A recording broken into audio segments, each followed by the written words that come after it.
Join channel here over at Subscribestar. I have a mailbox. You want to send me a comic or something, drop me an email, biancazombie603 at gmail.com. Let me know. I'll go pick it up. So Disney invites you to hell. The Is This Hell meme is great because you look at what Disney is doing and realize that they are biblically evil and the things they support too. The man-made horrors. You look at some of the things that are being done to kids and people today, the stuff they're doing to themselves, they've been brainwashed into doing. You look at those horrors and like, oh, it's actually all happening.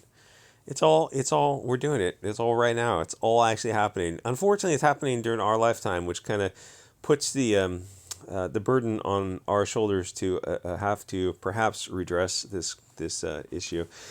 So Disney openly has a BLT agenda, and that's not me saying that. That's them themselves.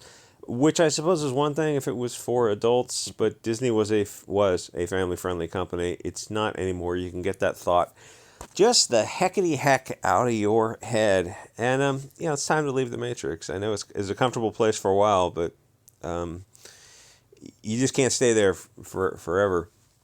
So these are vermin pushing Frankfurt School toxicity. So what people are having a hard time adjusting to is the speed of this transformation of society and this soft bullshit revolution. Disney didn't change overnight. They've been getting woke for years. It's a slippery slope. So people are going to have to learn to cut loose from companies and all. I can't even look at that image. I'll lose my fucking mind.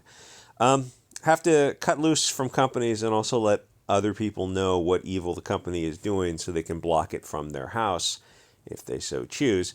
There's a concept of accepting the behavior of others and not trying to change it. You change your own to avoid their toxic behavior. It's the same deal with Disney. You can't change them, and why would you want to? People in the comments are arguing about the business health of Disney and the stocks and the why would we care about that? Let's work on our behavior, control the things we accept the things whatever the Serenity Prayer is. Change the things you can in this the knowledge to know the difference or something like that. What happens to Disney is beyond our control, but it's also beyond our care. It's like we have to recognize the evil it is, but also spread the message. For sure, spread the message. And most people are going to, if they see Disney for what it is, they're not going to want to watch Disney and not support a company like that, but also spread the message to other people. And like ultimately, is that going to have some minor impact? Yeah, it'll have a minor impact on Disney, but there's the goal is not to save the 100%. The goal is to find the 1% and gather that 1% flock together to hopefully form something new, to get people who are firmly out of the matrix and form something and try to spread that message as much as possible, but not to worry about what happens to Disney. It doesn't matter. From a business standpoint, Disney's probably going to be just fine. They have so much money coming in from old IPs. The movies have taken a hit. Disney, I guarantee Disney's going to be fine. Disney, 20 years from now, Disney is still going to be putting out the soy slop for the cattle. There's just a huge percentage of these cattle that are firmly on the plantation with the bread and circuses. We're not worried about the 99%. We just want to find that 1% and do something differently. So this is what happens to Disney is on the shareholders because they own the company. Your power is not in supporting them, and simultaneously your power is to stop supporting companies that do this kind of stuff to children, but also you got to inform others about what Disney is doing. It's like if you know of an evil this great, you can't just keep that message to yourself. You don't need Disney, and if you want the old videos, you can get a hard drive full of the old stuff, VPN, kind of stuff. Honestly, like we could literally mail micro SD cards to people with like a 256 gig card would probably have everything you'd ever want to get your kid through, childhood for, I don't know, like the old animation stuff. Anyway, another issue is that people got to come to terms with it being, assuming it's legal in your area, with being honest about who Disney is and what they're doing, and that you don't want to support it. You don't want your kids exposed to BLT propaganda from these insane globalists. And this is what makes people uncomfortable because the social pressure is against standing up against this globalist agenda. The global homogenization. Don't shorten that. They don't want to just, two things, admit to themselves that the slippery slope has shifted far enough that they don't like where this is going, and then recognize that they have to be careful in Sodom and Gomorrah 1984 America, if they express themselves around the wrong person, they could get fired and blacklisted. It's like Cuba, when you refer to Castro, you just kind of stroke your chin to indicate the beard. The left-wing kids hear that, and they are totally fine with it. They consider you a bigot, and you losing everything is just fine to them, because I mean, a lot of these kids are they're raised like Maoist children. They're raised to be sociopaths because you don't want your kids exposed to sexual content from kindergarten to third grade, which is what one of the Florida bills covered. They want to destroy you if you want to protect your kids. If you don't allow your kids to do all this nonsense, they want the state to have the power to remove your kids from you, which is why I say, it's like the great gathering. I think it's a critical 3% of people who are really fired up and say, oh, yeah, you got to separate to homeschool, but small based homeschools and ultimately small communities. Because staying home and just wanting to grill, staying in your lane, eventually they will take your kids from you. Or it might happen in your grandkids' time, but they will do that because the power of the state to keep the kids away from the istophobic parents. That absolutely will happen.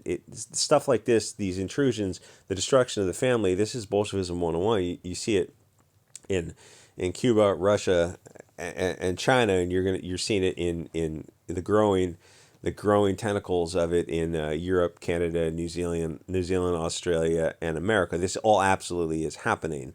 It doesn't take a genius to look at a trend on a graph and extrapolate the curve.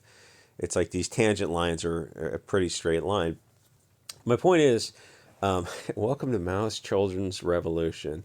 I mean, all this is like giving kids the power to be the useful idiots to run society while the puppet masters pull the strings.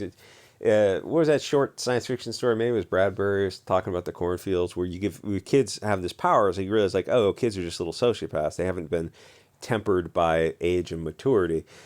My point is, you got to start getting comfortable articulating your position and spreading that message IRL and digitally, and don't let people deflect and strawman you. If they start with so what you're saying is, it's like, well, that's a deflection and a strawman. I said my argument. You're not going to, I'm not inviting you to change my mind because I've already examined the evidence. Like, for the sake of argument, assume that I've gone through the issue, rule, analysis, conclusion, and I've arrived at my conclusion, being a reasonably intelligent adult.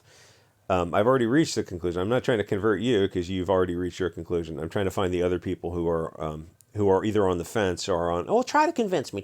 No, I'm not gonna bother because clearly, like, I can see your timeline. Clearly, you're a lost cause.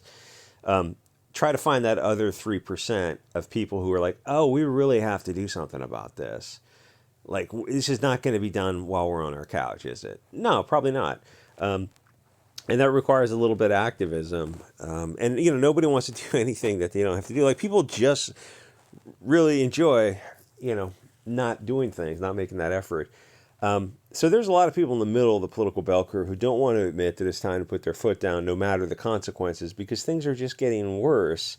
Because if you say that you don't want kids exposed to this BLT stuff, the social media response will be incandescent rage and threats of violence, because the kids pushing this are not mentally stable. This is sort of the tip of the iceberg. A lot of this is rearranging deck chairs on the Titanic. You think, oh, at least DeSantis is fighting the good fight in Florida, except you just passed HB 269 because a guy named Handsome Truth is pushing a free speech issue, a test, and Florida just failed it.